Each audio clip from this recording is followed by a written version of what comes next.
guy's Spenny. I'm tired of being lied to, and I won't suffer it on this channel. And when I saw this chart yesterday, I said, this doesn't pass the smell test. Bad Bunny performing at a Super Bowl that, like, wasn't really that exciting at all. Nobody had a lot of energy behind either team. Nobody knows who Bad Bunny is. Bad Bunny doesn't sing in English. Nobody knows any Bad Bunny songs. And they're telling me that it was the most watched halftime show in history. You see all these other artists. I mean, whatever you think of these artists, people know who Kendrick Lamar is and Usher. They know who Rihanna is, and obviously Dr. Dre and Snoop Dogg and Eminem. I don't know about The Weeknd or about, like, whatever the hell's going on over here, but, like, they know these artists, and you're telling me that he did 40% more viewers, Bad Bunny did 40% more viewers than Eminem and Snoop Dogg and Dr. Dre? I don't think so. I don't think so. And by the way, these were actually very entertaining Super Bowls, a lot of these. So what's happening here? Exactly. You're being lied to. And we can prove it. And you haven't heard anything from the legacy media about Bad Bunny because they know what's about to happen. They know that the filth and degeneracy that they put up on camera, on screen, the moralizing, the lecturing, the virtue signaling, the grinding, the lyrics like this. I'm not even going to read them. Not going to read them. It'll become a meme. Not going to read them. That are getting GOP lawmakers to call for a full investigation of NBC and the NFL. They wanted this to be seen by as many people as possible. They're desperate for it to be seen by as many people as possible. They've done everything they can to shove this and force this sickening act, X-rated lyrics, into your home and into the minds of your children. Well, I have good news for you. That didn't happen. Not that the show shouldn't be investigated and NBC shouldn't be fined a fortune for this, because they should, based on FCC law, but that actually not a lot of people saw it. This is according to Samba TV. This is one of those TV tracker sites, right, that creates data on what people are watching and when. And there are a couple of these different models, but this one's been around for a long time and it has a lot of accuracy. It's called the Samba TV ratings system. This is, of course, critical because if people aren't watching, then no advertiser is going to pay any money to be on your program. So you have to be able to track who's watching, and you have to be sophisticated in it, and advertisers can sue you if you're lying about those numbers. So this is why Samba TV exists. Let's read. Super Bowl delivered a massive night of television. Okay, fine. But does it match this? Does it match this graphic that libs are sharing around here? No, it does not. 48 million U.S. households tuned into the Super Bowl. That's a 13% decline from last year's game. That actually makes a lot of sense because it just wasn't that interesting of a Super Bowl. You know, it was a total blowout. There weren't a lot of star players. You know, it's just is what it is. 26 million U.S. households watched Bad Bunny's halftime performance, down 40% from Kendrick Lamar's show last year. Now, hold up. Wait a second.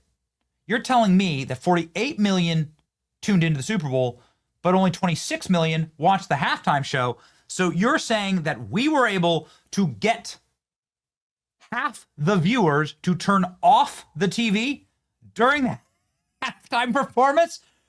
Hell yeah, baby. Well, viewership declined year over year. The Super Bowl remains a powerful cultural moment, blah, blah, blah.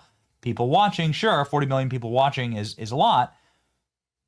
But this is crazy. And by the way, it's not for some right-wing site. Again, it's not Breitbart. It's Samba. 26 million household watch Bad Bunny. This is a 40% collapse. So we did it.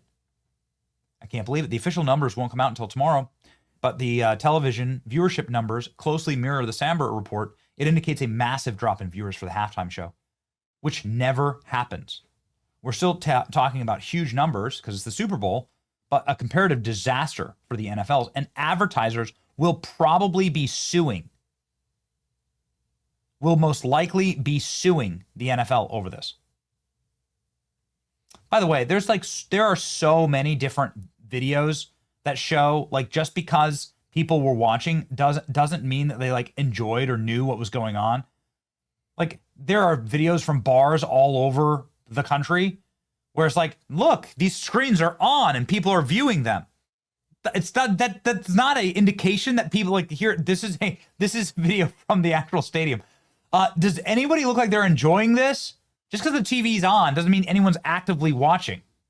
So again, an imperfect metrics, but nonetheless, even if it's imperfect, they're still getting destroyed here. So Super Bowl itself is down pretty significantly, but the halftime show was a nightmare. 26 million households. This means that half the viewers turned off the TV, and a 40% drop from last year. A total and complete culture war victory. By the way, where do those viewers go? They went to our Turning Point USA show. That's where they went. They went to our Turning Point USA. I love the Turning Point USA halftime show. I can't wait to see what's up next year. We know that half the people at the Super Bowl turned the TV off at halftime and didn't watch Dumb Bunny. Yes. In the incoming weeks, we'll learn that Bad Bunny numbers were fake.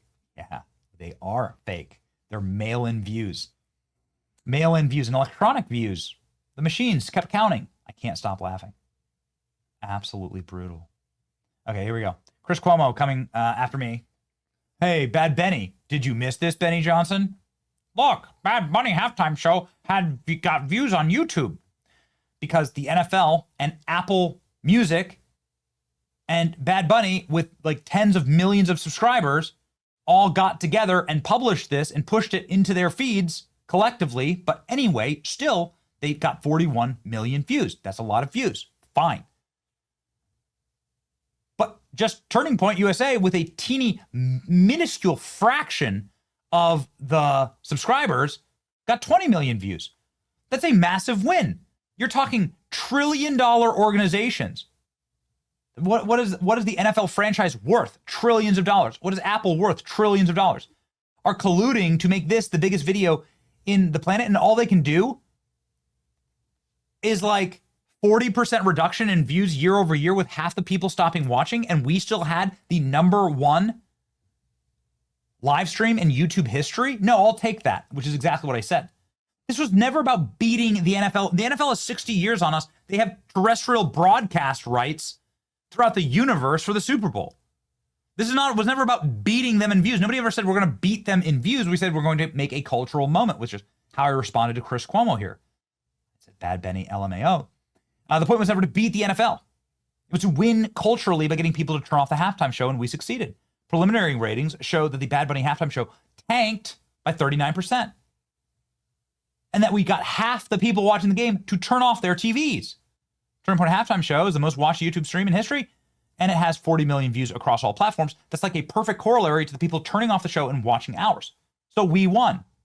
Good enough for me. Cuomo. Got him. Got him. What a nightmare.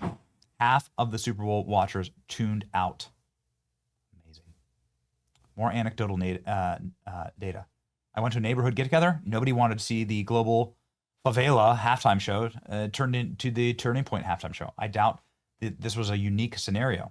Viewership metrics comparison is very, very flawed. It was clear to me, even before the Super Bowl halftime show started, that Turning Point achieved cultural victory when the table of 20-somethings by me in Miami hotspot on Sunday afternoon were openly talking about the Turning Point halftime show instead of the cornfield one. Huge cultural shift. A tsunami. That's right. Turning Point halftime show achieved 40 to 50 million 40 and 50 million views on all platforms. Tuned in across all platforms. Headliner Kid Rock joining Laura Ingraham to tout the show's success and to discuss why he chose to perform his cover of Cody Johnson's Till I Can't.